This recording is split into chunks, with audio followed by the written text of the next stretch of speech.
Allah lah kasih hadiah orang-orang terbaik ke saya. Itu kaidahnya cuma satu, harik yadaka ya besutu, gerakan tanganmu, aku yang menggerakkan. Menciptakan industrialisasi pedesaan. Habis lulus pesantren, abah saya, kamu harus kuliah, gitu. Karena dari kampung kita nggak ada yang kuliah satupun ini, gitu. Dari desa bahkan kata dia. Negara ini dibangun dari desa. Desa kuat, negara berdaulat. Artinya anak desa, anak muda desa kuat, hebat itu ya itulah menjadi tonggak negara ini maju berkembang. Di akhir hayatnya dia bilang, kalau saya dikasih kesempatan lagi, satu kali lagi, maka saya akan membangun dunia itu mulai dari keluarga saya. Orang kota itu bisa makan, jasa-jasanya salah satunya orang desa. Kiblat pemberdayaan ekonomi masyarakat pedesaan.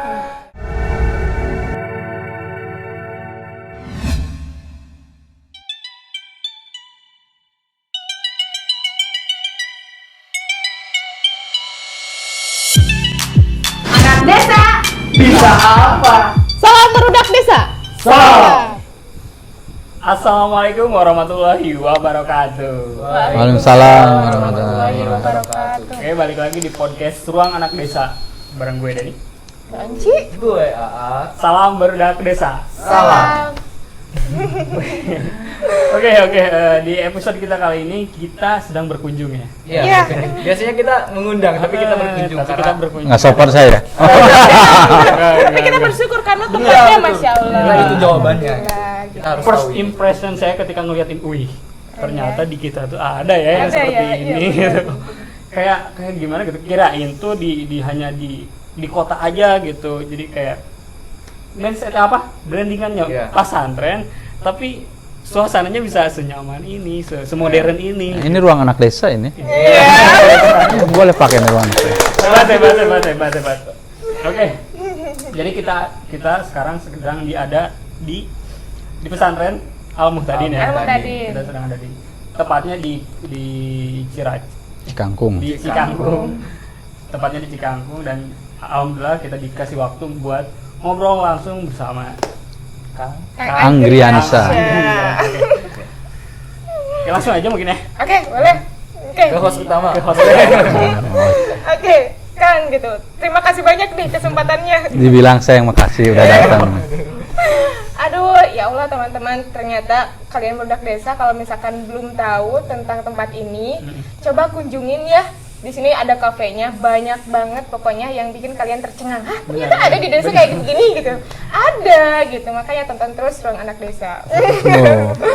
Oke kan, gini, kita kan tadi udah keliling-keliling nih ya di sini Iya, betul. gitu. Tapi sebelum mau ngebahas tentang apa itu santri Al Muhtadin dan Prisma segala macam, lebih penasaran dulu tentang profil Kang Anggriansyah nih. Di balik Sosok sosoknya. di balik semuanya ini Semua ini gitu. tuh siapa ada sih? iya, gitu. Ada seseorang yang berperan penting gitu. Bener lah. Silakan. Mulai dari riwayat hidup gitu, pengalaman segala macam sampai akhirnya bisa punya gagasan menciptakan Betul. sekeren ini. Betul. Silakan Kang. Assalamualaikum warahmatullahi wabarakatuh. Waalaikumsalam warahmatullahi. Pertama saya bersyukur sama Allah dipertemukan sama anak-anak hebat nih. Luar biasa nih dari desa. Negara ini dibangun dari desa. Desa kuat, negara berdaulat. Artinya anak desa, anak muda desa kuat, hebat itu ya itulah menjadi tonggak negara ini maju berkembang. Dan itu terbukti ya saat ini. Kalau saya sebetulnya kan anak desa, anak kampung sini. Dulu itu tempat ini gelap gulita ya, belum ada listrik, belum ada, penduduknya juga nggak ada. Tadi sinyal nggak ada kan? Nggak ada sinyal, kalau sinyal sampai sekarang nggak ada. Serius, saya sampai ikhtiar punya tower kan itu. Oh, Kalau di sana ada wifi, oh iya. bebas. Ya harus dong. Nanti saya kasih vouchernya harusnya nih. Anak-anak. Itu jadi betul-betul infrastrukturnya gelap, SDM-nya juga nggak ada karena banyak tenaga migran teh dari sini. Iya betul. Abah saya itu punya orang tua yang alhamdulillah bersyukur punya visi yang jangka panjang. Waktu itu di sini jarang anak sekolah. Saya tuh beruntung ya, abah saya nyekolahin saya gitu. Cepatlah kamu sekolah, keluar kampung, out of the box lah kalau bahasa zaman sekarang itu. Saya pesantren di Darul Amal. Udah gitu ya, pionir tuh pertama, habis lulus pesantren abah saya, kamu harus kuliah, gitu. Karena dari kampung kita nggak ada yang kuliah satupun ini, gitu. Dari desa bahkan kata dia waktu itu ya. Kemana ya? Udahlah sambil nawatona gitu. Ya udah, saya dibekelin kuliah, didoain gitu ya sama, bukan hanya sama orang tua, akhirnya keluarga, anak kampung. Itulah modal pertama saya, support itu ya. Ini sarung ini penuh nih, dibekelin 10.000, 5.000 di sini.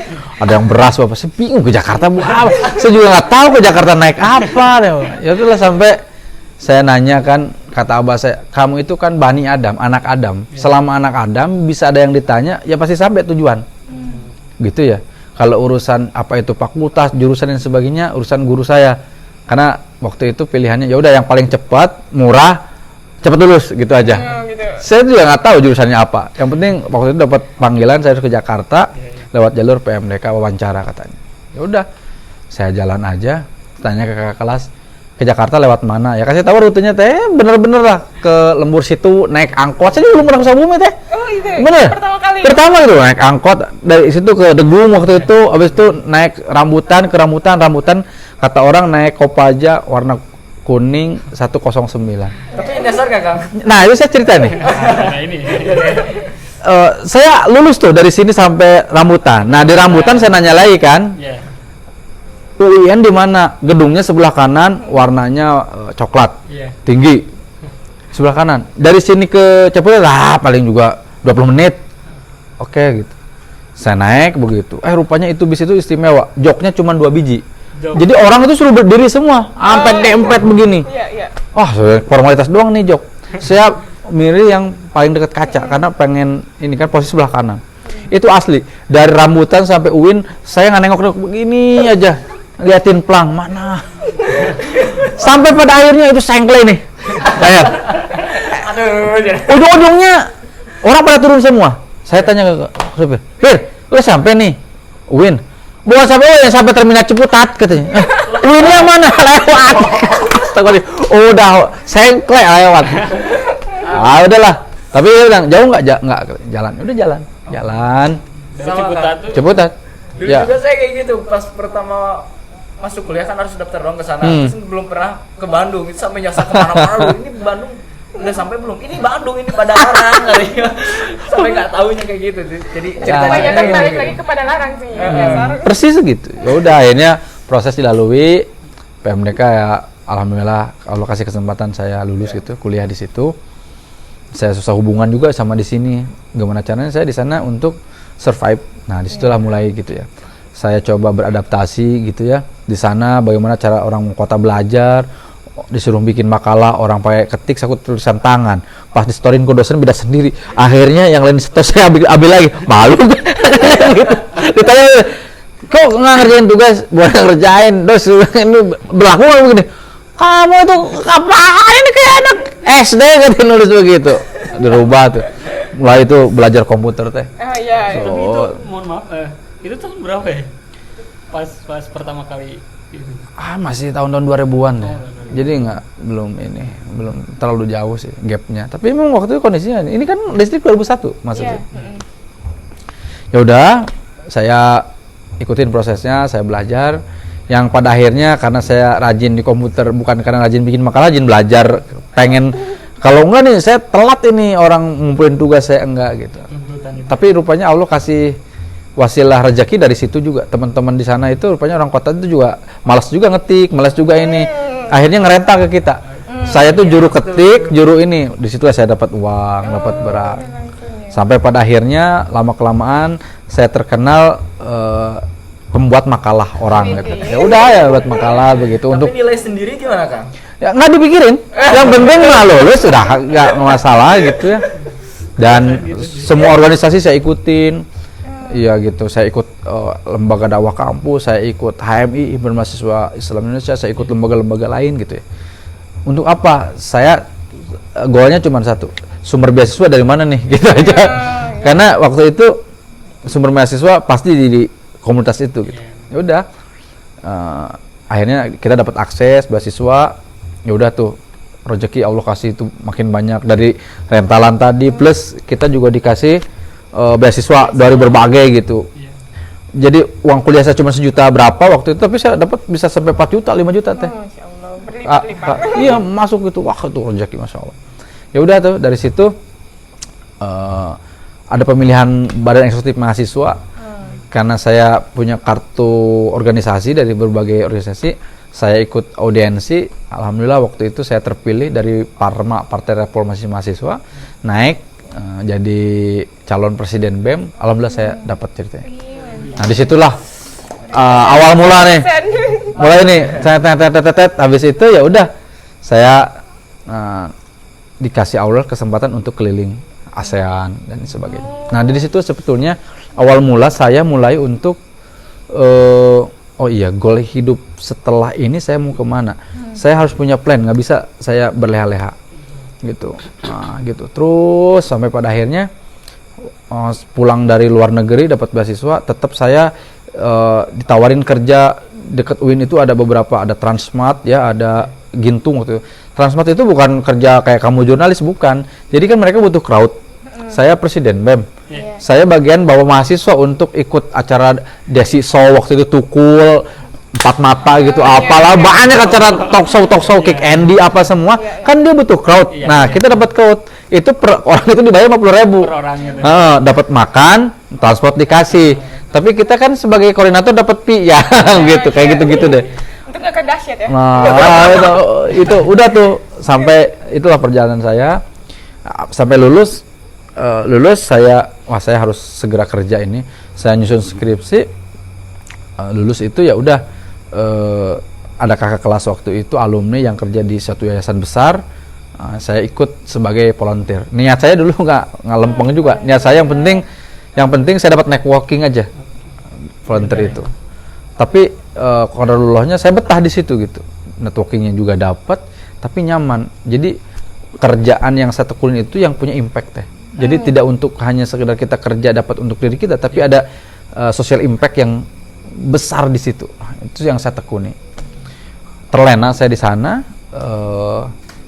lupa pesan orang tua, kamu sekolah pulang ke sini ikut diri di sini TPA ngajar anak-anak ngaji apa semua. Karena ini tadi ya sejarahnya kenapa orang tua saya ngotot pengen saya kuliah itu pengen punya masjid, pengen punya dulu nggak punya masjid kan, adanya tajuk di Kota. Lupa di situ, tapi orang tua nggak komplain juga. Yang ada saya pulang kampung, saya izin mau nikah. Kamu tuh pulang kampung setelah izin mau nikah, gimana ini gitu. Ya kalau ulangnya begitu, ya udah singkat cerita saya menikah gitu. Setelah lama bekerja gitu di yayasan besar di sana itu, terakhir saya menjadi kepala itu ya komunikasi, kepala fundraising, kepala networking gitu, corporate partner dan sebagainya. Wah, saya bilang udahlah, saya harus pada akhirnya nggak bisa nih kita hanya untuk mementingkan diri kita dan keluarga, apalagi goal hidup kita. Ya udah ya, kalau udah segitu-gitu aja udah mentok nih, saya udah jenuh. Ya udah dari situ inget tuh pesan orang tua harus pulang kampung. Tapi ya karena udah kecanduan di sana, banyak pertimbangan. Sampai pada akhirnya di sana ada rotasi dan sebagainya. Qadarullah saya harus resign. Ya udahlah, saya resign karena di level pimpinan tertentu kan nggak bisa diperpanjang terlalu. Ini kalau mau harus pindah divisi dan sebagainya. Saya sudah memutuskan inilah saat yang tepat saya untuk pulang kampung. Gitu. Ya udah, saya resign ceritanya, dan resign itu ya saya bekalnya itu apa? Satu, Allah kasih titipin sedikit ilmu ya. Yang kedua networking punya. Yang ketiga goal hidup nawaitu. Jadi visi pertama yang kami bangun adalah meluaskan niat. Kalau kayak Teteh nih niatnya apa nih bikin kayak begini. Kalau niatnya hanya untuk niat itu kan ada yang biasa, sedang, istimewa gitu. Kalau kita niat misalkan kita berumah tangga ya untuk mencukupi kebutuhan kita, ya udah itu yang biasa. Yang sedang saya ingin berguna untuk orang tua dan lingkungan dan saudara. Yang lebih luas lagi saya ingin punya maslahat kayak begini-gini, mensiarkan Jampang ke lebih luas lagi diakses sehingga ini maju dan sebagainya. Kan itu masalah niat aja.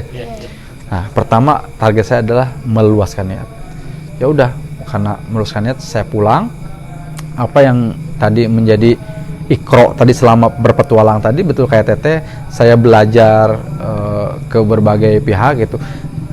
Kita ingin bergerak di masyarakat di desa itu, kembali ke desa itu, khairunas anfa'uhum linnas itu, basis pergerakannya apa nih? Mau basis partai, politik, basis apa-apa, basis pesantren atau apa?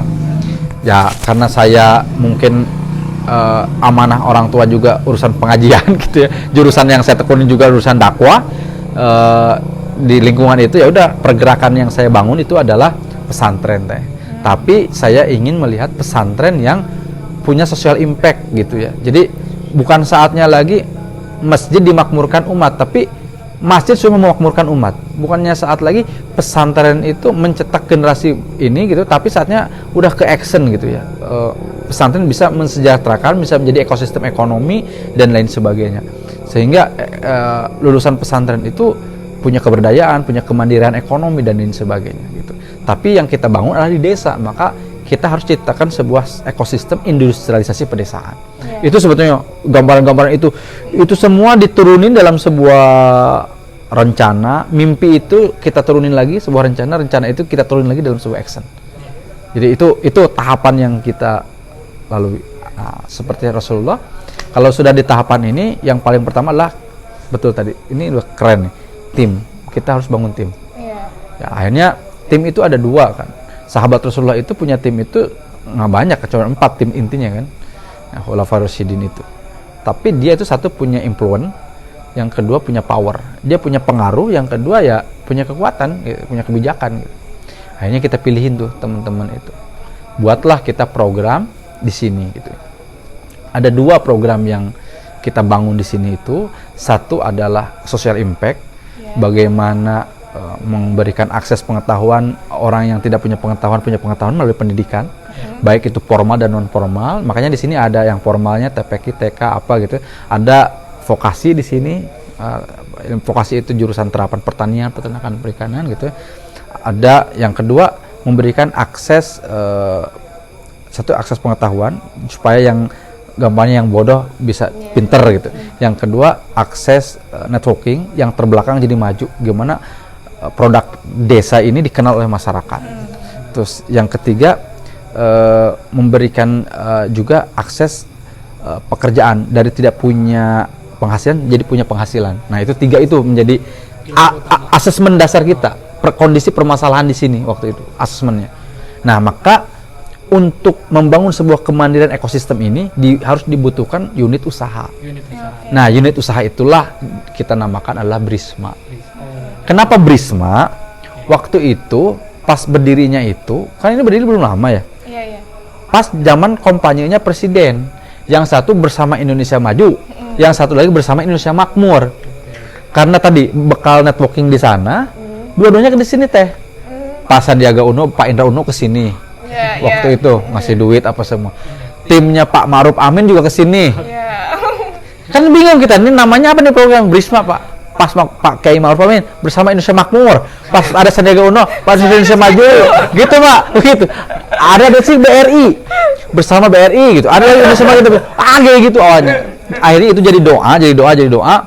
Kita dapat amanah dari situ, ya udah, jadilah itu unit bisnis holding company kita Brisma itu. Yayasan itu adalah basis perjuangan kita, legalnya adalah yayasan. Di dalam yayasan itu ada satuan upaya, ada satuan usaha. Upaya itu yang tadi basisnya adalah sosial, kita sebut dengan Baitul Mal Brisma. Yang usaha itu adalah Brisma gitu.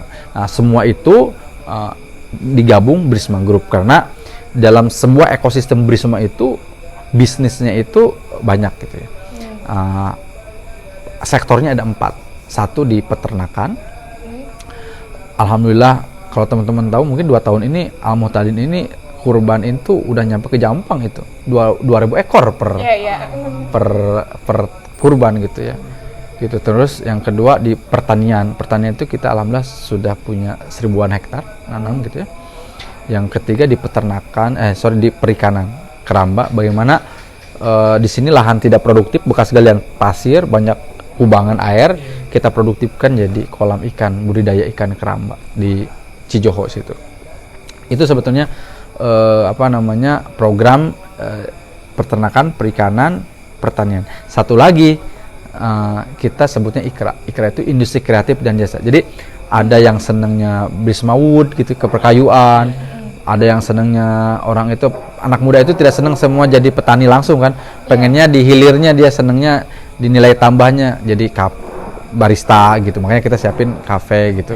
Pengennya dia senangnya glamping apa semua wisata, makanya kita siapin ekowisata. Sebetulnya dari situ teh. Itu turunan dari Ikra tadi. Nah, keuntungan itu semua adalah untuk tadi tujuannya adalah ekosistem kemandirian masyarakat pedesaan itu untuk kemandirian kebutuhan pesantren. Maka apa yang kita terima ini untuk memenuhi kebutuhan pesantren gitu ya, kemandirian pesantren. Sementara santri kita siapa?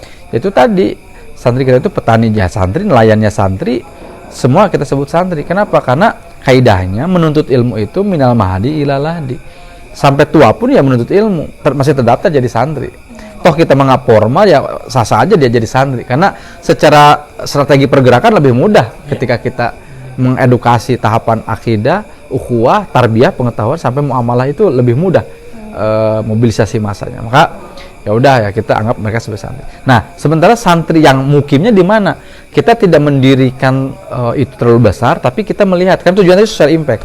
Di sini banyak sekali pesantren-pesantren yang kiainya 24 jam ngajar, tapi urusan logistik keteteran ya, urusan makan dan sebagainya. Nah, maka daripada itu kita punya beras, kita support berasnya, kita punya ikan, kita support ikannya, kita punya sayuran, kita support sayurannya di pesantren-pesantren itu.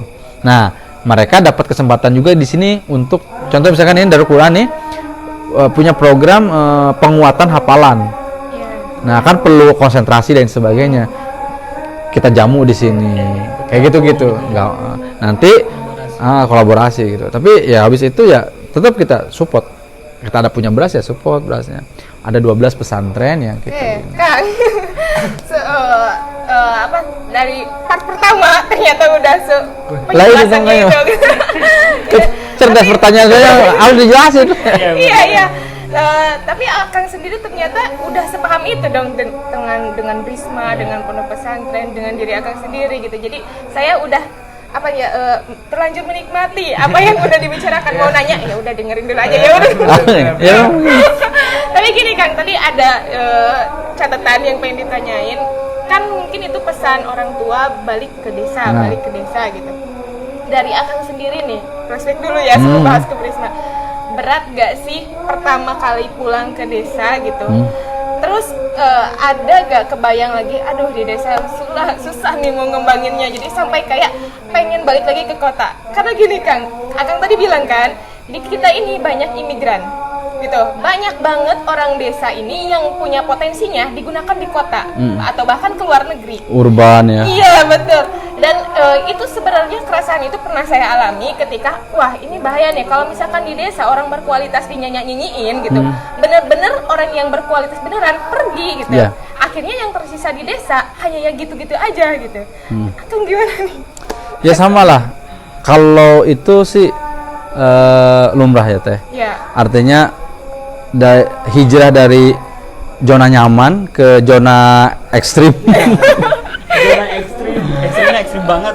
Ya itu tidak mudah, terutama seperti saya ini sudah berkeluarga. Pertimbangannya bukan di diri saya sebetulnya, di keluarga, di istri, di bahkan lingkungan sekitar, mertua yang ya salah satu tahdus bin nikmatnya mungkin saya ada di situ punya efek juga gitu ya di ke lingkungan dan sebagainya. Kita tuh berdampak. Ada dampak ya gitu, yang tadinya itu gitu.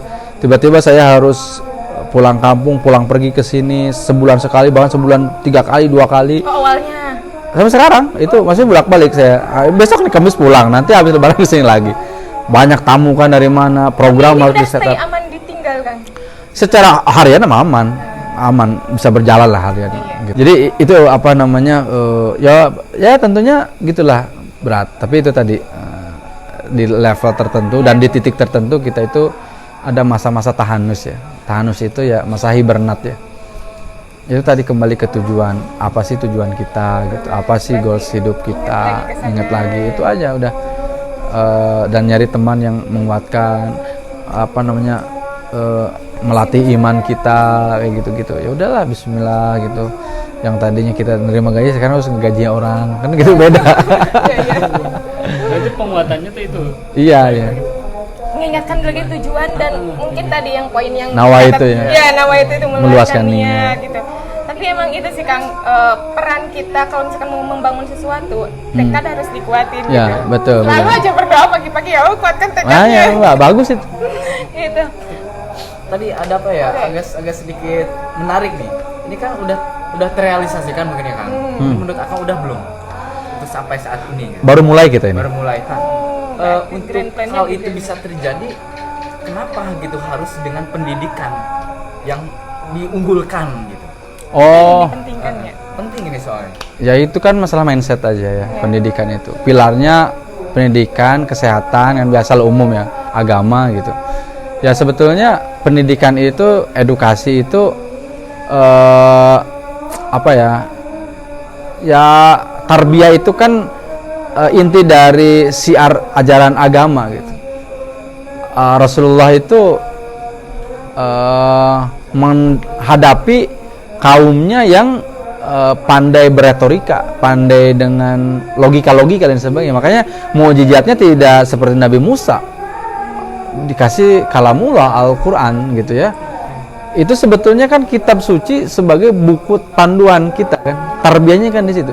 Allah aja menjadi satu keharusan, guidance-nya Rasulullah itu adalah tarbiyah itu gitu. Maka kan kita itu sebagai pewaris itu ya melanjutkan tradisi itu gitu. Makanya kenapa pendidikan itu menjadi salah satu pilar kita. Tapi memang sih sebetulnya bagi kita untuk menjadi harapan kita untuk menjadi startup di desa ini tuh butuh gitu. Ya mungkin tidak nggak perlu harus ke kota, tapi kita mampu untuk menerapkan pada diri kita harus belajar gitu. Ya. Kita harus mendidik diri kita agar agar kedepannya kita mampu menghadang atau misalnya siap menjadi pondasi untuk kedepannya gitu. Betul. sekali sih. Makanya kan cita-cita kita itu menciptakan industrialisasi pedesaan, tapi bukan membangun industri di desa. Iya, Beda ya. betul. Kalau Beda. membangun industri di desa itu bangun pabrik sepatu, iya. bangun apa gitu. Tapi yang kita bangun itu industri pedesaan. Potensi apa yang di desa, halal supply chain-nya kita bangun, rantai pasoknya kita bangun. Jadi kita itu dan masyarakat dan semua itu masuk ke dalam ekosistem itu teh. Betul. Contoh misalkan tuh ada bagannya, pertanian aja dari mulai input faktor, kemandirian bibit, kemandirian pupuk, kemandirian lahan, SDM, gudang, RMU gitu, hasil panen, nanti ada transportasi sampai nanti ke meja makan restoran dan sebagainya. Nah, itu kita harus terlibat semua teh. Itu yang kita bangun ekosistem itu. Jadi kalau ada salah satu yang kita tidak jadi faktor kendali, memang belajarnya nggak tuntas tuh. Iya. Dan repot juga gitu ya. Kami juga sekarang masih tahap belajar terus gitu ya. Bahasa guru saya itu learn curve ya, kurva learning gitu. Kurva belajarnya lagi terus. Jadi gini, oh ya. Berarti melihat dari cerita itu untuk ekosistem di Al-Muhtadin itu sekomprehensif ini berarti ya Kang? Ya sejauh ini sih kita berusaha ke situ. Maka tagline kita kan kiblat pemberdayaan ekonomi masyarakat pedesaan. Salah satu legacy kita alhamdulillah diakui oleh Bank Indonesia. Diakui oleh Kementerian Pertanian. Itu dengan ada program di sini menurutnya. Diakui oleh Kemenag, Kementerian Agama untuk sektor pesantrennya. Jadi pesantren itu fungsinya ada 3 Kang. Satu sebagai pusat pendidikan, kedua sebagai pusat dakwah, yang ketiga sebagai pusat pemberdayaan umat. Nah, di Sukabumi hasil riset kita hampir jarang yang bicara pemberdayaan. Di Bandung aja, di Jawa Barat yang terkenal baru Al-Ittifaq gitu ya. Nah, ya udah karena kita itu mungkin pengalaman atau backgroundnya di pemberdayaan gitu, ya udah yang kita besarkan di pesantren pemberdayaannya gitu. Ini Kang, pengen ngetanda kutip sebenarnya buat pandangan masyarakat yang di desa gitu. Jadi ketika misalkan kita yang udah pernah menginjakan kaki di kota atau bahkan di luar negeri dan mau transfer knowledge ataupun bentuk ekosistemnya gitu, itu bukan untuk mengkotakan desa, bukan gitu. tapi sisi baik dari sistem segala macam yang sebenarnya bisa diberdayakan di desa Ya, betul. gitu. Kayak tadi andai kata nih beras hanya untuk di desa, nggak diekspor misalkan keluar. Nah itu kan sebenarnya sistem yang gitu didapatkan dari kota kan gitu, pengalaman orang-orang kota. Sebenarnya kesana, jadi media kita juga pengennya orang punya pemahaman kesana, bukan untuk mengkotakan anak-anak Oh iya, kita betul, gitu. betul, bukan. Iya. Kolaborasi teh. Jadi gini, orang kota itu bisa makan jasa-jasanya salah satunya orang desa. Betul. Orang kota mana punya mereka lahan Mereka ini, punyanya gedung. dan sebagainya. Sebaliknya, produk orang kota yang beli kan orang desa. Iya, iya. Coba dari sehari-hari kita, dari mulai bangun tidur sampai tidur lagi, itu kan produk orang kota. Iya, iya. Ya artinya menjadi urgent ya kemajuan ekonomi di pedesaan itu. Maka kita pendekatannya adalah community handling, community empowering. Kenapa? Kalau community empowering ini dibangun, ya sinergi ABCG-nya juga terbangun dengan baik. Seharusnya kan seperti itu. Artinya kayak tadi ada Pak Kades dan sebagainya. Pak Kades nggak usah pusing-pusing lagi dia ngurusin mikirin rakyatnya, bagaimana punya lapangan pekerjaan dan sebagainya kan. Iya. Tinggal dia punya kebijakan aja, perizinan dimudahin, akses jalan dibagusin, kayak gitu-gitu kan. Sinerginya bisa bagus. Nah, karena gini, saya dengar cerita dari salah satu guru saya. Ada orang yang punya cita-cita ingin membangun sebuah dunia dan dia gagal. Dia turunin cita-citanya, bangun sebuah negara, dia gagal. Turunin lagi level provinsi, turun sampai dia turunin di level keluarga dan dia gagal.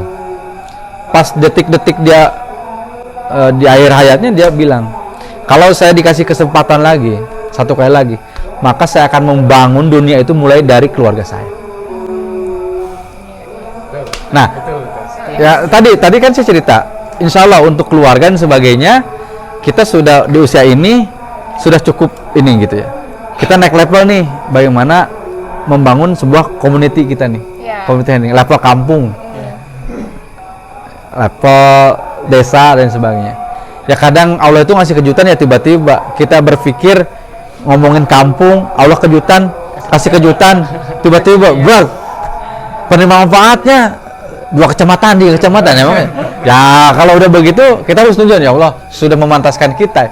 Ya pada akhirnya juga oh iya, bukan sekedar dipantaskan sebetulnya. Allah cuma ngasih kesan ke kita. Di situ dengan dikasih amanah itu kamu akan mendapatkan pelajaran langsung 7 SKS. Saya rasakan ya. Sekarang itu oh iya, kenapa kita di awal-awal itu truk dikasih amanah besar banget ya. Habis itu oh iya.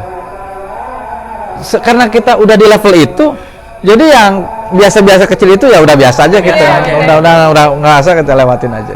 Benar Kang, jadi problematika untuk anak muda sekarang itu apa ya? Untuk di pedesaan gitu ya Kang? Apa? Udah galau. Kita udah lulus sekolah misalnya SMA, mau ngapain ya di desa? Nggak ada apa-apa, pergi ke kota untuk mencari ilmu dan kita bisa kembangkan di Desa. Di desa. Dan sebetulnya problematika itu ya itu gitu, bukan karena tidak ada wadah, cuma anak-anak desanya aja yang kurang memberdayakan sumber daya alamnya gitu kan. Ya seperti itu kayak tadi gitu. Betul. Makanya dengan adanya ini tuh bisa ngasih pandangan lain gitu buat barudak-barudak di desa agar di desa juga bisa kok seperti ini di desa. Banyak potensial yang bisa dibangun gitu. Nah betul, kesimpulannya kan biasanya mereka itu kan memulainya kayak apa, biasanya hal sederhana kayak gitu, banyak mimpi tapi tidak dibuat sebagai sebuah rencana. Kalau ini kan ada istilah think big, berpikir itu harus besar, start small, mulai dari yang terkecil, do it now. Ayo kene itu kata. Ya.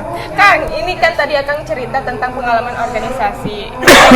Ternyata ini orang kesekian kalinya yang saya dengar orang Jampang itu ketika dia bertransformasi ke kota gitu pasti bisa jadi orang kalau dia udah bertekad. Memang orang dari sebelumnya datang ke sini masih berubah. Kang, tapi saya selalu punya pemikiran kayak gini. kalau misalkan jadi orang doangan mah ya orang ini juga orang. Tapi yang punya sumber daya kuat gitu, berani berpikir bukan hanya untuk dirinya sendiri gitu.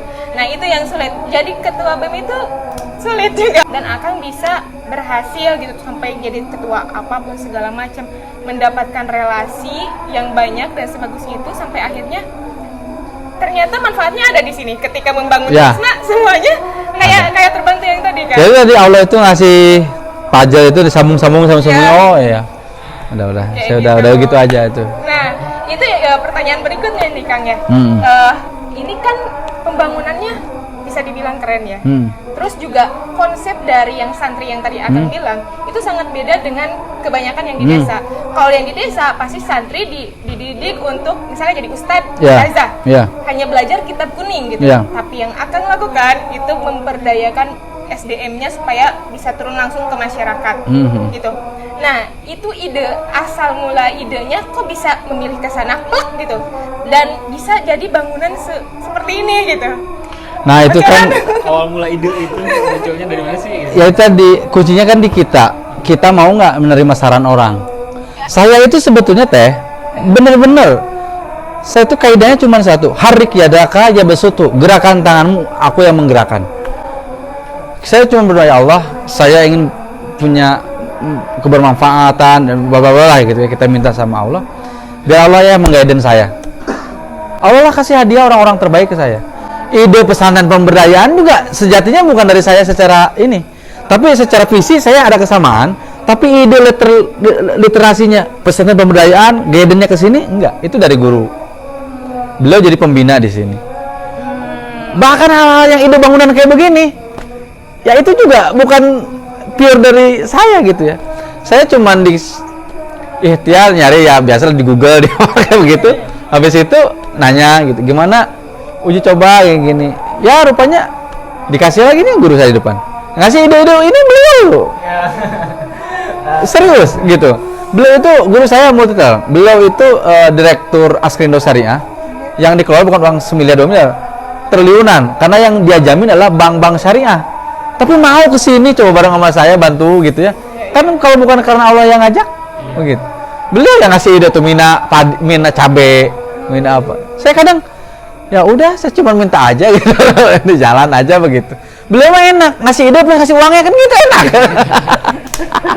Begitu. Tapi kalau saya mendapati keadaan seperti itu mungkin itu karena trust yang udah terlihat dari Akang Agriansyah gitu. Betul. Kalau mungkin orangnya nggak bisa mencerminkan, mungkin nggak bisa dikasih kepercayaan atau amanah itu. Soalnya amanah yang ini tuh pasti besar kan, gitu. Yang kayak tadi dialamin misalkan amanah yang sebesar itu amanahnya berarti sebesar itu juga rasa kudaannya gitu. Wow. Lain-lainnya gitu loh Kang. Saya kan bener teh. Aduh. Ya itulah. Ya, selalu begitu. Ya, Kurvanya itu selalu begitu. normal berarti ya. Normal. Ditipu orang. Ngalamin. Ya ngalamin. Oke. Terus ya ada orang yang tidak satu paham dengan kita, resisten. Urusan kerja aja. Kan di kampung mah beda teh sensitifnya.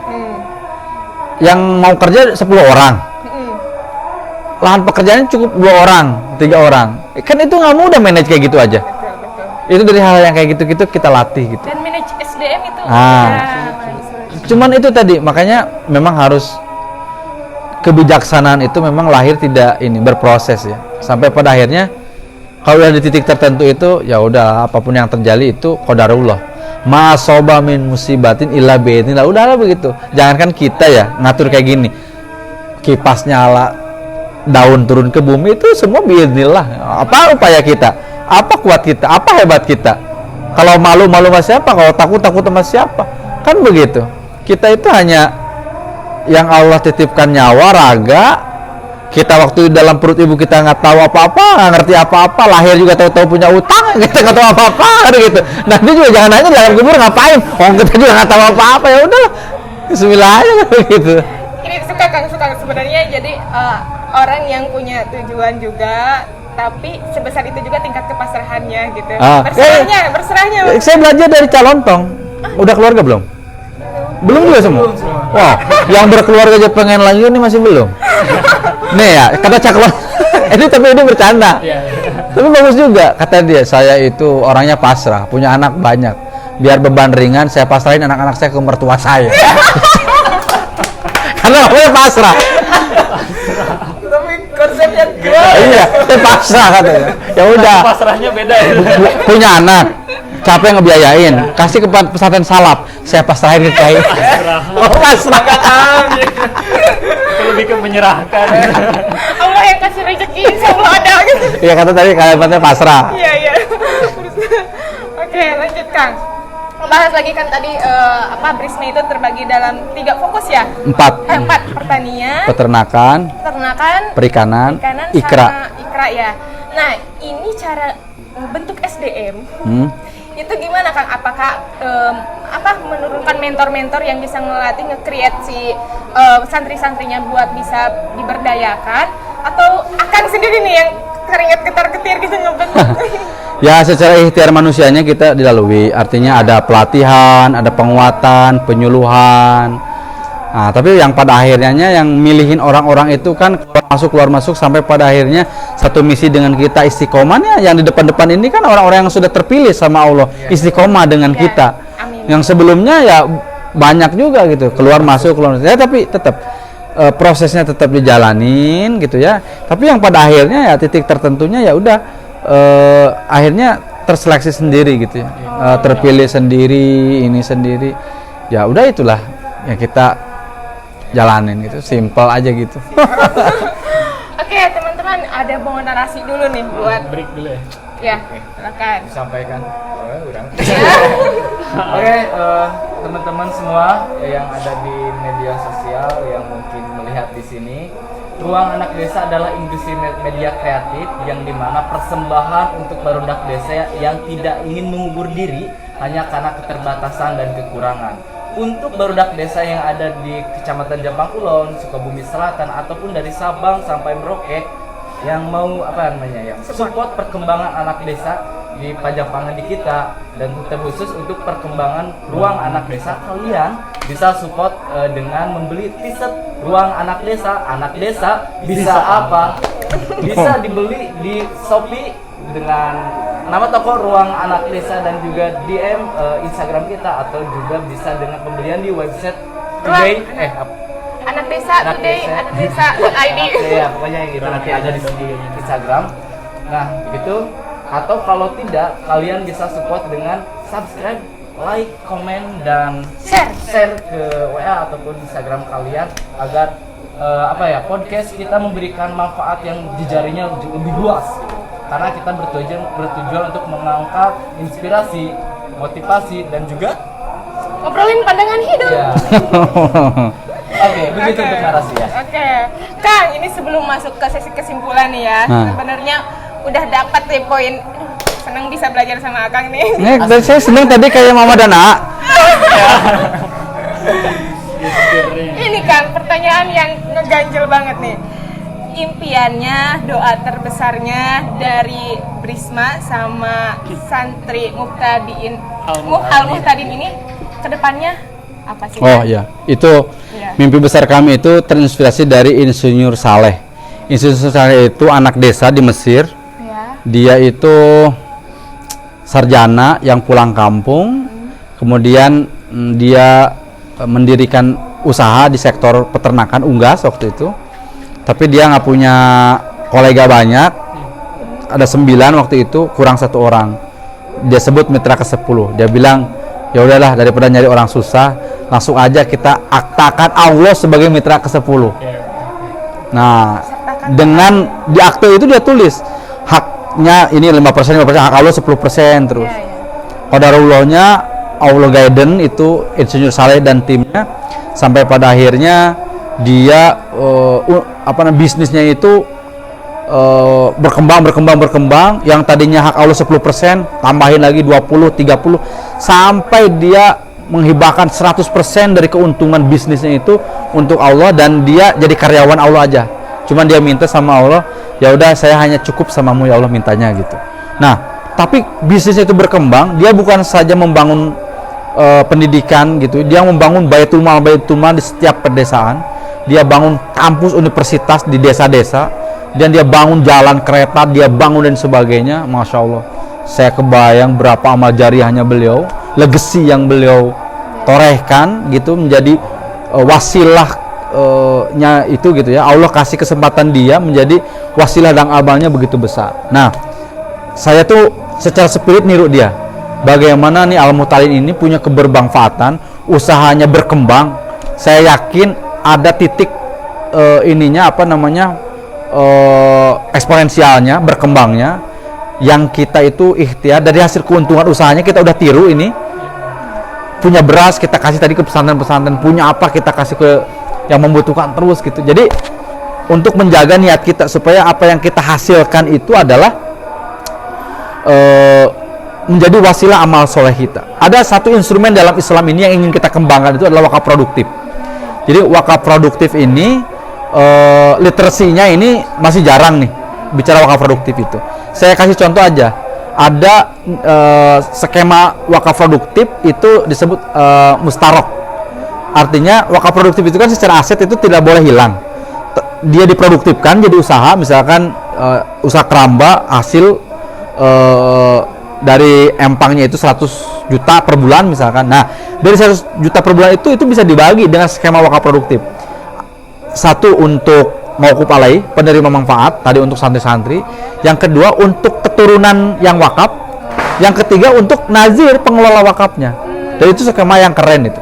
Nah, di kita itu kan ada ekosistem kemandirian ekonomi perusahaan, itu salah satunya itu lembaga keuangan. Nah, kita ingin mengembangkan di sektor itu. Jadi masyarakat akan mengakses dana-dana kita itu, dana komersial tentunya, tapi sumbernya wakaf produktif yang manfaat itu 3 tadi. Nazir sebagai pengelolanya, tentunya dia harus punya bahan bakar dong untuk organisasinya. Yang kedua, dia bisa juga saving untuk keamanan keluarganya, keturunannya. Yang ketiga ya jariahnya akan mengalir karena ada yang diberikan untuk mauquf alaih, penerima manfaat. Nah, itu mimpinya untuk menunjang dream saya tadi, niru ke istri soleh tadi. Gitu, Mbak.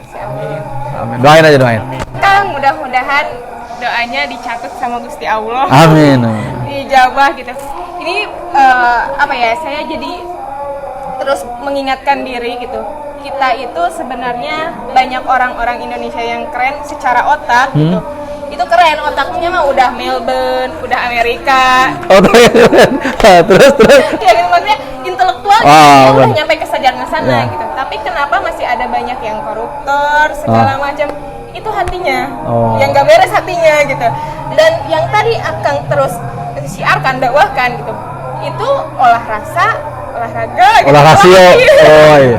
Bagus tuh, olah rasio itu adanya di sekolah. Iya, betul. Olahraga itu kebugaran jasmani ya di lapangan. Iya. Olah rasa itu di masjid, di pesantren. Nah, ini lagi olah rasa nih kita. Iya. Gitu kan. Jadi gabungkan beberapa pola sehingga kita tuh bisa hidup yang seimbang gitu. Benar. Jadi nggak terlalu saya ini Kang Jak, yang sering diomongin sama Tip, ini yang paling ditakutin ketika nanti kita tujuannya rumah anak desa gede gitu, pengen bisa jadi investor juga buat barudak desa, UMKM bagus gitu. itu. Tapi ketika saatnya diberi tiba, yang paling mengkhawatirkan adalah ketika kita lupa dan lalai, akhirnya nggak merasa cukup. Nah, makanya tadi yang tadi Akang bilang, saya cukup aja. Ya, jadi pengen banget. Karena itu kalimat itu Al-Qur'an An-Nahl 112. Ya, bunyi gini. Wa dzaraballahu masalan qaryatan kanat aminatan mutmainnah ya'tiha rizquha ragadan min kulli makan fakafarat bil anumillah fa'adaqahallahu libasal ju'i wal khauf bima kanu yasnaun. Ini kalimat teteh tadi. Allah tuh sudah memberi perumpamaan nih sebuah kota, sebuah desa di mana rezekinya itu diturunkan dari berbagai penjuru. Tapi karena dia lupa tuh tadi lalai, tertutup hatinya dengan tujuan awal. Fakafarat bil anumillah fa'adaqahallahu libasal ju'i, maka aku turunkan bencana. Khauf walju, ketakutan dan kelaparan. Bima kanu yasnaun, karena dia lupa tadi lalai tadi terhadap ini ustazah ini. Cuman saya hanya bahasa Al-Qur'annya begitu. Bapaknya ini Pak Ustaz. Siapa? Enggak. Ustaz Rojali. Ustaz siapa? Kita jangan jadi jampang siapa. Ada salah satu ustaz. Ustaz Sanusi. Ulama besar Jawa banyak. Ini enggak? Ya, enggak. Bapak saya, Bapak Mualim Dedem suka ngaji aja. Oh iya subhanallah. Gitu. Jadi Berkah terus berkah. juga mungkin punya apa ya? Saya tuh sebenarnya aslinya pengennya cowok banget gitu, tapi mungkin doa guru juga di pondok pesantren jangan gitu banget, cenah orang saya tuh santri mah bisa tadi aku gitu. Jadi kadang diingetin lagi gitu, wah bagus sih bagus gitu. Oke, lanjut aja ya ke kesimpulan dari obrolan kita, teman-teman. Gimana, kenyang gak nih? Kenyang asli. Jadi apa ya? Nggak pernah lupa dengan kata-kata setiap yang kita di podcastkan gitu, bahwa ketika kita datang dengan orang-orang yang super menginspirasi, itu memberikan cas kepada kita, memberikan pengingat kepada kita bahwa toh ini adalah suatu pembuktian anak desa juga bisa loh gitu untuk mewujudkan mimpi-mimpinya, dan apalagi memberikan manfaat kepada halayak umum. Itu yang kita harapkan, karena ruang anak desa itu bukan untuk berdiri untuk diri sendiri, tidak, tapi di mana kita memiliki program atau tujuan akhir itu memiliki orang itu pekerjaan gitu, Lapangan pekerjaan ya, maksudnya lapangan pekerjaan untuk budak desa, sehingga di mana yang memiliki potensi, yang memiliki mimpi dream itu bisa dituangkan di ruang anak desa. Itu harapan kita gitu. Dahsyat. Gak pernah gak pernah lelah, gak pernah Keren. capek muga kali mah jauh, tapi Awas ya, gitu. awasnya Gitu lah. dan dari lo dan Tapi benar sih, menjadi sebuah pengingat lagi buat kita gitu, sebagai tim, sebagai ini untuk cara Akang ini tuh gini, jadi kita pun sebagai tim kita harus meniru agar kesuksesan kita bisa sama gitu ke depannya. Amin, ya amin. Jadi ya Saling doa kita. ya Harus bersinergi gitu. Kita anak desa tuh harus bersinergi. Oh, harus. Yang media, Kolaborasi. yang edukasi, yang bisnis, kita harus beredukasi. Jadi memiliki konsep pentahelik yang itu. Pentahelix, saya tahu helikopter. Oke, saya mau coba menyimpulkan ya dari obrolan kita di episode sekarang. Jadi Kang Agriansah adalah sosok yang ternyata punya peran yang lebih selain daripada dirinya, aktif juga di berbagai organisasi. Pengalamannya membawa dampak yang baik ternyata buat ke masyarakat, sampai akhirnya bisa membangun Brisma dan santri Al-Muhtadin gitu. Dan teman-teman, ini adalah bentuk yang berbeda di desa gitu. Untuk barudak desa, dimanapun kalian berada gitu ya, seluruh desa Indonesia gitu. Kalau misalkan kalian pengen studi banding gitu, melakukan hal yang beda, yang lebih ketiga hal tadi, ada Tuhannya, sisi Tuhannya ada, sisi modernnya ada gitu, sisi duniawinya juga ada juga. Jadi itu boleh banget nih sharing sama Kang Agriansah gitu. Terus juga poin berikutnya tentang menjadi sosok yang melakukan sesuatu, itu pentingnya tentang keseimbangan dan merasa cukup gitu. merasa cukup. Iya. Ini kayak banana nih Najwa Shihab. Astagfirullahaladzim. Gitu ya. Bener bagus ya. Narasi kan? Iya. Tapi nggak pakai tag, banana masih pakai tag. Kang, besok upload nih tentang banana ya dia. Insya Allah tonton dulu. Setidaknya tanggal lahirnya sama. Oh. Gitu, oke. Ya cukup ya teman-teman. Jadi terima kasih Kang Ah, Agriansah. saya makasih. Sekarang saatnya dari Kang Agriansah memberikan motivasi nih buat barudak desa. Khusus untuk ruang anak desa yang Boleh. baru merintis. Ya, saya tuh sangat seneng ya pas dengar Ruang Anak Desa itu media desa. Satu, pikiran saya tuh ini keren nih, segmented banget, community banget. Artinya ini. Yang kedua, punya kepedulian terhadap potensi desa di sisi media ya. Kalau dalam ini mungkin programnya banyak ya. Yang saya lihat ini media. Tahu nggak sih, saya tuh memimpikan ini itu sebetulnya fungsinya, salah satu fungsinya itu adalah co-working space. Orang di sini bikin podcast, bikin konten, bikin media promosi gitu, bikin marketing penjualan kayak gitu-gitu sebetulnya. Invest aja Kang di ruang anak desa. Nggak usah invest, ini pakai aja. Kalau masalah invest ke sana ya gampang itu mah. Kita ada cabai, ada apa, mau dalam bentuk apa? Ditagih ya Kang. Iya, pakai aja. Di sini bisa di kafe, bisa di mana gitu. Ya kalau butuh alat, Ya kita tinggal obrolin gitu. Alat saya tersedia gitu.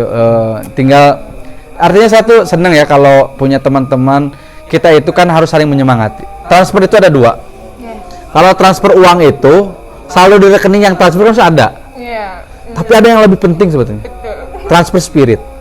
Artinya tabungan spirit itu harus ada di rekan kerja kita. Apa yang mau transfer kalau memble? Karena saya itu juga bersyukurnya Allah hadiahkan orang-orang yang bisa mentransfer itu. Semangat ya. Transfer uang itu ya gampang karena fisik kan. Selama ada saldo yang mau transfer ya ngasih aja. Tapi transfer spirit kan nggak ketahuan. Orang itu mau kan transfer spirit ke kita. Nah, saya juga berharap teman-teman supaya ini istiqomah, berkelanjutan, harus saling menguatkan di antara kita ini. Ya kalau kami sih ya mendukung kayak gini-gini ya. Apa yang bisa kita bantu, apa yang bisa sangat inilah kita sangat terbuka gitu, sangat bahagia gitu. Saya tuh keren nih kelihatan deh kalau nanti kita podcast suatu ketika di belakangnya backgroundnya kandang sapi, kandang ayam di Tegal, backgroundnya empang, backgroundnya pabrik RMU. Tapi di desa ada loh desa kayak gitu. Wah itu Kita realisasikan. keren itu, Insya Allah. Insya Allah lah ya. Episode berikutnya. Ada narasumbernya nih, ada Adan, ada Ustadz Sopi, Ustadz Holib, Ustadzah Lucy, Ustadzah Sopiatun. Kalau ini suhu saya dibawa ke Jakarta, dari sini. Tapi Salam kan suhu. ini apa mau minta izin nanti lain waktu siapa tahu kita mau mampir lagi ke sini untuk mengangkat program kita yang namanya Jelajah Desa. Ya. Karena kalau misalkan podcast kita memberikan inspirasi dari lewat apa ya pikiran dan suara kita. Cuma kan untuk visualisasi kayak keadaan Wisata, wisatanya di sini bentuknya menjadi desa wisata juga. Masuknya Oh iya, ekowisata kan namanya ekowisata. Jadi destinasinya itu tadi biasanya ya kalau alamnya gampang ada pandan apa-apa. Tapi yang lebih ini lagi di kita esensinya itu di ekosistem kemandirian ekonomi pedesaan wisata itu yang kita inginkan. Ekosistem ekonomi pedesaan basisnya itu pesantren. Bagaimana budidaya keramba, bagaimana budidaya ternak, bagaimana budidaya pertanian dan sebagainya. Kita insya Allah habis Lebaran mau launching happy itu children itu ya bocah berpetualang. Jadi orang ke sini pendidikan karakter luar ruang kita ajarkan tadi sejak dini gitu ya. Sejak dini tentang itu tadi potensi-potensi kita edukasinya sudah dari awal soalnya dari kecil. Mantap Kang. Gitu. Harus bangga dari kecil, bangga jadi petani bang. Tapi yang keren. Iya betul, yang berilmu gitu, yang berkelas. Oke siap Kang, hatur nuhun. Sami saya yang makasih. Buat motivasinya, buat pengingatnya, semua isinya, pokoknya kita ambil, kita serap, mudah-mudahan jadi ilmu dan bermanfaat buat kelangsungan situasi ke depannya. Oke teman-teman, terima kasih buat teman-teman yang sudah berusaha mensupport kita, mau itu pembelian t-shirt ataupun sudah sering nih kalian banyak yang nge-DM dan bahkan baru-baru ini sudah banyak yang ngasih ngirim hadiah sama Ruang Anak Desa. Terima kasih banget supportnya. Allah ya. Nah, siapa itu yang ngasih THR? Mudah-mudahan kita sebagai Ruang Anak Desa senantiasa selalu berkomitmen dan konsisten buat ngembangin Ruang Anak Desa. Amin. Keren. Oke. Gue Onci, Wah. dan gue Denny. kita pamit. Salam Berdak Desa. Salam.